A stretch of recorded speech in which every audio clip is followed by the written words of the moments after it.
Döwlet medeniýeti Göktepe etrawynyň paýtaçylarynyň döwleti tapşyrmaly paýta plan borçnamasyny ilkinji bolup berjay edenligini habar berýär. Göktepelik härenetçiler harmana 9250 tonnadan gowrak paýta tapşyrypdyrlar. Ahal vilayatyna paýta mewsüminiň depkini barada döwlet medeniýetiniň 15-nji oktýabrda çap edilen habarda etrawyň härenetçileriniň borçnamanyň tegisini götürmüniň höddesinden gelenlikleri habar berilipdi. Yurdun ova hojuluk pudowyny alınıp barlayan işlerden habarly yerli synçylar, hususan Göktepe we Bäherden etraplaryna inçe tüýümli ýokary hilli gowuçanyň ekilýänligini, paýtanyň şeýle görnüşiniň beýleklerden tapawutlukda giç godulaýanlygyny aýdýarlar. Aşgabatda synçy Amamrat Bugaýew bu barada şeýle gurrun berdi.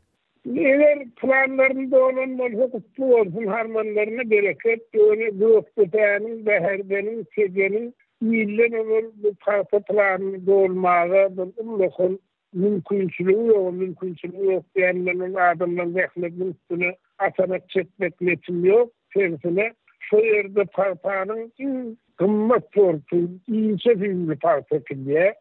İnce filmli partanın da beyleti orta filmli ak partadan tapavudi adatçı şorbur vattı den eklenen olsa o odaları 20-25 gün çemesi gidesin diye. Dip Bugaýew belledi. Resmi maglumatlarda Göktepe etrawynyň ekin meýdanlaryna paýtanyň haýsy görnüşiniň eklenligi barada maglumat ýok. Synçy Bugaýew agdalýan etraplarda ekleýän paýtanyň görnüşi barada mundan uzak ýyllarda etraplaryň käbir yerli ýaşaýjylar bilen gurrundeş bolanlygyny belledi. Göktepe etrawyna dogulup häzirki wagtda ýurdu dolandyrýan prezident Berdimuhammedow owa hojuluk pudowyny alınıp barlayan işler boýunça soňky aýlarda bir näçe gedek nägileligini bildirdi. Ol 25-nji sentýabrda geçirilen halk maslahatynyň ilkinji mejlisinde bu pudowy özgertmek barada bir näçe çödügi tödürledi. Prezident 19-njy oktýabrda geçirilen ministrler kabinetiniň mejlisinde bolsa, Owa Hojuluk Universitetiniň ilmi işgärlerinden ýurdun owa hojuluk pudowyny amala asyrlayan özgertmeler barada media serişdelerine çykyş etmegi talap etdi. Synçy Bugaýew ilmi işgärleri mediada çykyş etmek boýunça edilen çağırışlar barada şeýle gurrun berdi.